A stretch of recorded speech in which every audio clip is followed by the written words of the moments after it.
अस्सलाम वालेकुम नाज़रीन, उम्मीद है सोलह ही ॾिसी रहिया आहियो मलाखड़ा टीवी। अॼु तव्हांखे डायरेक्ट मलिक तरफ़ वठी आया हूँ। ऐं मलाखड़ो थी रहियो आहे पठान कॉलोनी ठठे शहर जे पासे में आहे। ऐं हिते हिकिड़ो मलाखड़ो थींदो, हिकिड़ो दरगाह आहे। हिते नंढड़ो दरगाह जो मलाखड़ो कराए रहियो आहे साईं ज़ुल्फ़िकार अली शाह ऐं सदाम शीदी ऐं सजाद राव जो मुक़ाबलो जारी आहे। सो तव्हां कहिड़ो ख़ुशनसीब मल थो खणे।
बहुत अच्छा जाओ चिपो तो करे जाए भरी देखा के लिए आप वो अलग भाईरो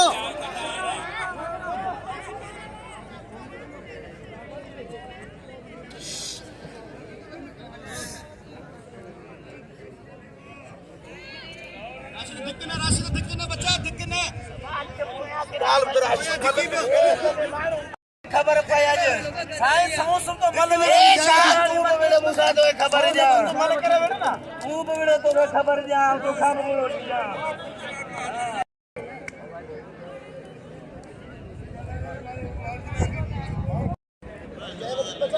ए जाए तू मत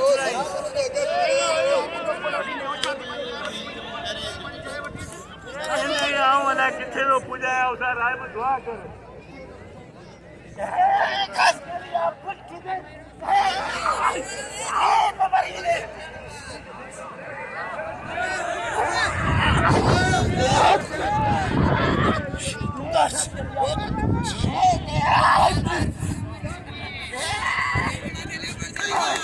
चार भाई जान की बचा अजी लो ना ले आबो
पंज जाते हाणे वतन पंज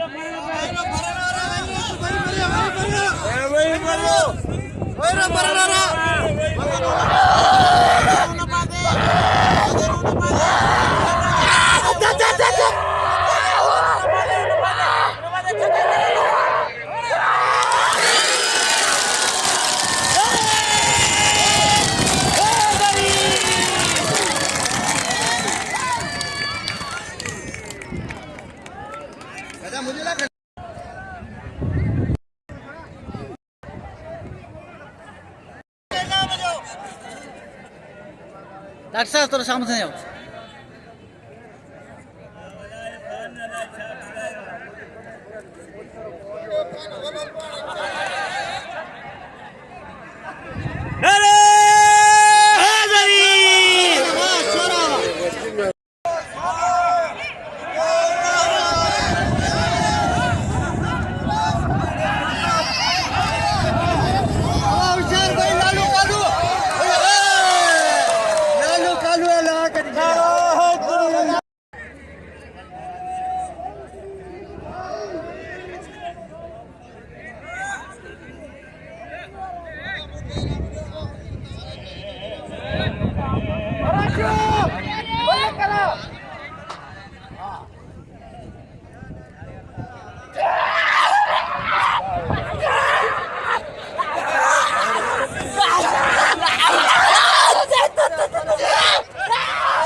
दोबारा थी रही है कुछ माण्हू चवंदा कुछ गुलाम नबी मारेगा कुछ चवंदा चाचर मारेगा दोबारा थी रही है